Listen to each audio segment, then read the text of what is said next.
Today, I'll be reading portions of a statement that was published by Solidarity's National Committee on January 16, 2026, that is titled Abolish ICE and Border Patrol for Good. It begins by saying, a government that claims the right to blow up unarmed boats at sea in the Caribbean and Eastern Pacific will also feel free to kill its population at home. It continues, a government that kidnaps the ruler of a foreign country, seizes its resources, and proclaims the intention to run the country for years, will trample the democratic freedoms and civil rights of its own population with equal arrogance.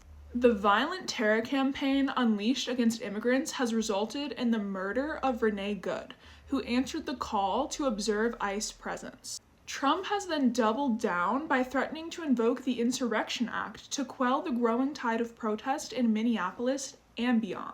This attempt to intimidate anyone who stands up against ICE and Border Patrol terror arises out of the tradition that U.S. police have used against Black and Indigenous people since the founding of the United States, surveying, stopping, arresting, and killing.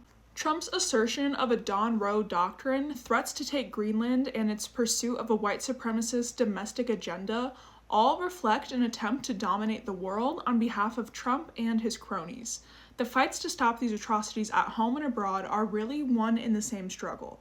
A snarling ICE agent asked, "Haven't you learned from the past 2 days?" as he confronted a woman protester, grabbing and throwing her phone to the ground. In fact, yes. Hundreds of thousands, even millions of people across this country have learned from the execution of Renee Good that we're in the fight for our rights and our lives. 2025 was the deadliest on record for deaths in ICE's infamous privately run detention and torture facilities, with 32 fatalities recorded among the more than 68,000 people that they currently hold. And Keith Porter Jr., an African-American father with 2 children, was shot to death on New Year's Eve by an off-duty immigration officer at his Los Angeles apartment complex.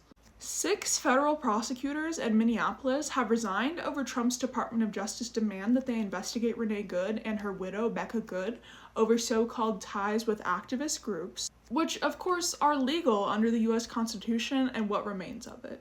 5 more in Washington, D.C. quit after the DOJ announced predictably that there will be no federal civil rights investigation into Renee Good's murder.